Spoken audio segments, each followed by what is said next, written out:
ദളപതി വിജയും പാർലമെൻറ്റിലെ കുട്ടി സ്റ്റോറിയും.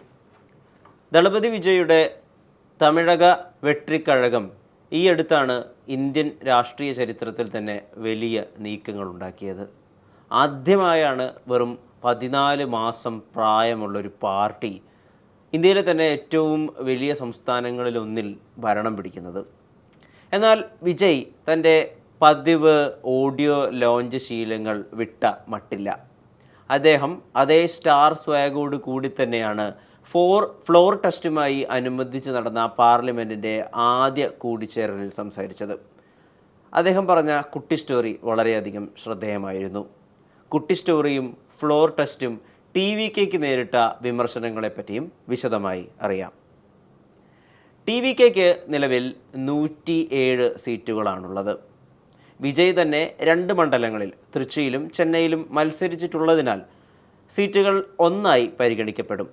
അതുകൊണ്ട് തന്നെ പാർലമെൻറ്റിൻ്റെ 234 എന്ന സീറ്റ് നമ്പർ 233 ചുരുങ്ങിയേക്കും. നിലവിൽ TVKക്ക് ഭരണം പിടിക്കാൻ ഗവൺമെൻറ് ഉണ്ടാക്കാൻ മറ്റ് അലയൻസ് പാർട്ടികളുടെ കൂടി സഹായം ആവശ്യമുണ്ട്.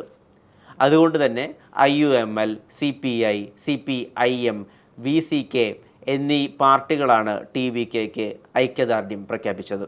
ഇതിൽ തന്നെ VCKയുടെ ഒരു പ്രത്യേക അവസ്ഥയുണ്ട്. VCKയുടെ ഒരു പ്രധാനപ്പെട്ട എക്സിക്യൂട്ടീവ് പൊസിഷനിലിരിക്കുന്ന ആൾ തൊഴിൽപരമായി നോക്കുമ്പോൾ ജോത്സ്യനാണ്.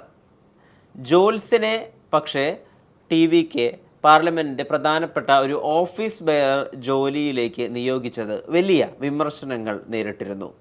എങ്ങനെയാണ് ഒരു ജോത്സ്യനെ പാർലമെൻറ്റിലെ പ്രധാനപ്പെട്ട ഒരു പദവിയിലേക്ക് നിയോഗിക്കുന്നത്?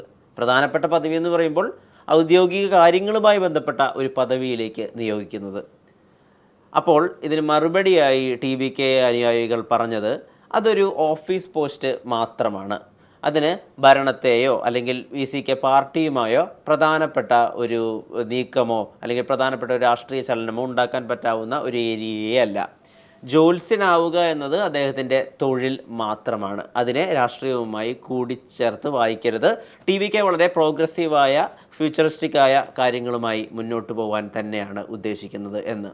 TVKയുടെ മറ്റു വശങ്ങളിലേക്ക് നോക്കുകയാണെങ്കിൽ ഫ്ലോർ ടെസ്റ്റിനോടൊപ്പം തന്നെ വിജയ് പറഞ്ഞ കുട്ടി സ്റ്റോറിയും ശ്രദ്ധേയമായിരുന്നു. സാധാരണഗതിയിൽ ഒരു സ്റ്റേറ്റ് അസംബ്ലിയിലെ പാർലമെൻറ്റിൽ ഒരു സ്പീക്കറെ അനുനയിച്ച്, അതായത് പ്രതിപക്ഷ നേതാവ് അനുനയിച്ച് അദ്ദേഹത്തിൻ്റെ കസേരയിൽ കൊണ്ടിരുത്തുന്ന ഒരു ചടങ്ങുണ്ട്. ഇത് തമിഴ്നാട്ടിൽ കഴിഞ്ഞ 5 വർഷമായി പലതവണ നടക്കാറുള്ളൊരു ചടങ്ങ് തന്നെയാണ്. പക്ഷേ എന്തുകൊണ്ടാണ് ഇത്തവണ മാത്രം ഇതിന് ഇത്രയധികം ശ്രദ്ധ കിട്ടിയത്? കാരണം തമിഴ് സിനിമയിലെ തന്നെ പ്രധാനപ്പെട്ട 2 നടന്മാർ വിജയും ഉദയനിധിയും 2 പേരും ചേർന്നാണ്, അതായത് വിജയ് അദ്ദേഹത്തെ അനുനയിക്കുന്നില്ല, സ്റ്റാലിനാണ് ഈ വട്ടം സ്പീക്കറെ അദ്ദേഹത്തിൻ്റെ ഔദ്യോഗിക കസേരയിൽ കൊണ്ടുപോയി ഇരുത്തുന്നത്.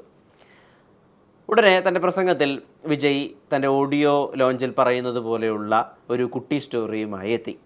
കണ്ടിരിക്കാൻ വലിയ രസമാണ് ആ ഒരു നിയമസഭാ കാഴ്ച. കാരണം ഇനി അങ്ങോട്ട് വിജയുടെ സിനിമകളുടെ ഓഡിയോ ലോഞ്ചിൽ ഇങ്ങനെയുള്ള കുട്ടി സ്റ്റോറികൾ കാണാനോ കേൾക്കാനോ നമുക്ക് സാധിക്കുകയില്ലല്ലോ. വിജയ് പറഞ്ഞ കുട്ടി സ്റ്റോറി പാർലമെൻറ്റിലെ സ്പീക്കർ പദവിയുമായി ബന്ധപ്പെട്ടായിരുന്നു.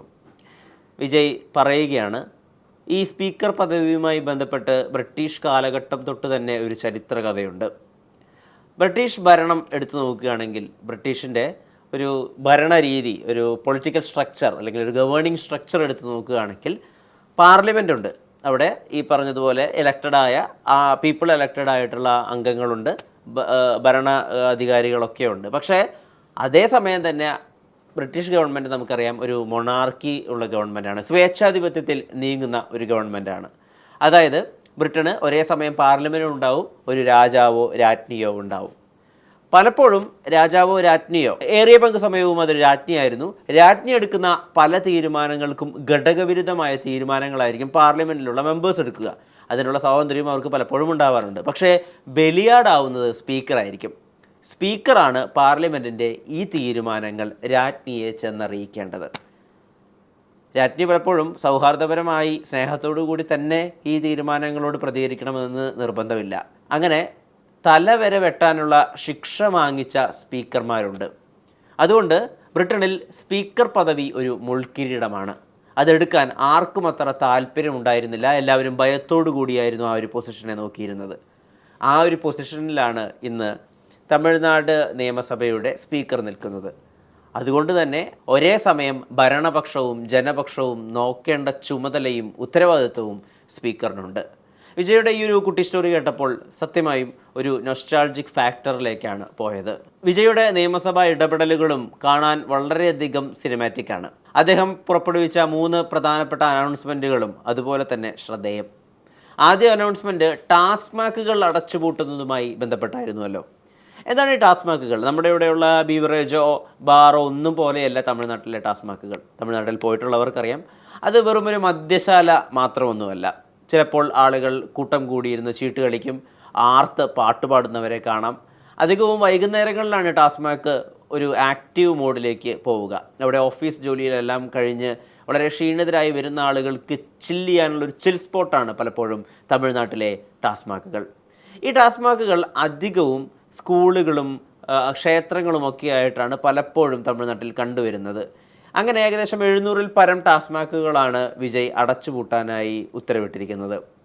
ഈ ടാസ്മാക്കുകൾ ഗവൺമെൻറ്റിൻ്റെ നിയന്ത്രണത്തോടു കൂടി, ഗവൺമെൻറ്റിൻ്റെ പെർമിഷനോടു കൂടി തന്നെയാണ് നടത്തപ്പെടുന്നത് എന്നതും മറ്റൊരു വിചിത്രമായ കാര്യമാണ്.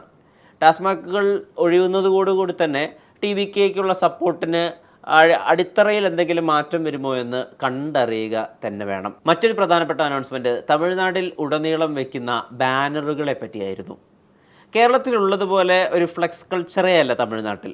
തമിഴ്നാട്ടിൽ ആര് വിജയിച്ചാലും ആര് പരാജയപ്പെട്ടാലും, അതിപ്പോൾ ഇലക്ഷനുമായി ബന്ധപ്പെട്ട് തന്നെ ആവണമെന്നില്ല, ചിലപ്പോൾ ചില സ്പോർട്സ് ഇവൻറ്റുകളുമായി ബന്ധപ്പെട്ട്, കല്യാണങ്ങളുമായി ഒക്കെ ബന്ധപ്പെട്ട് തമിഴ്നാട്ടിൽ ഉടനീളെ വലിയ പോസ്റ്ററുകളും ബാനറുകളും കാണാം. ഇനി അങ്ങോട്ടേക്ക് ആ പോസ്റ്ററുകളും ബാനറുകളും അനധികൃതമായി സ്ഥാപിക്കുന്നതിന് വലിയ നിയമ നടപടികൾ നേരിടേണ്ടി വരുമെന്നാണ് വിജയ് പറയുന്നത്. ഇതിന് ഘടകവിരുദ്ധമായ മറ്റൊരു കാര്യം കൂടിയുണ്ട്. ഈ TVK അധികാരത്തിലെത്താനുള്ള പ്രധാനപ്പെട്ട ഒരു സിഗ്നിഫിക്കൻ്റ് ആയൊരു മൂവും ഈ പോസ്റ്റേഴ്സും ബാനേഴ്സും ഫ്ലക്സും ഒക്കെ തന്നെയായിരുന്നു.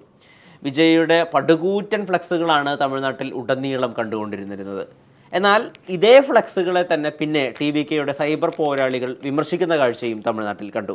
ഈ ഫ്ലക്സുകൾ പലപ്പോഴും ഓട്ടോയുടെ മുകളിലേക്ക് മറിഞ്ഞു വീണ്, വാഹനം ഓടിക്കുന്ന ആളുകളുടെ ശരീരങ്ങളിലേക്കൊക്കെ വീണ് വലിയ അപകടങ്ങളും മരണങ്ങളും വരെ സംഭവിച്ചിട്ടുണ്ട്. കുട്ടികൾ വരെ മരണപ്പെട്ട ഇൻസിഡൻസ് റിപ്പോർട്ട് ചെയ്തിട്ടുണ്ട് തമിഴ്നാട്ടിൽ. അതുകൊണ്ട് തന്നെ ആ വിധത്തിലുള്ള പരസ്യ ബോർഡുകൾ തമിഴ്നാട്ടിൽ നന്നേ കുറവാകും എന്നാണ് തോന്നുന്നത്.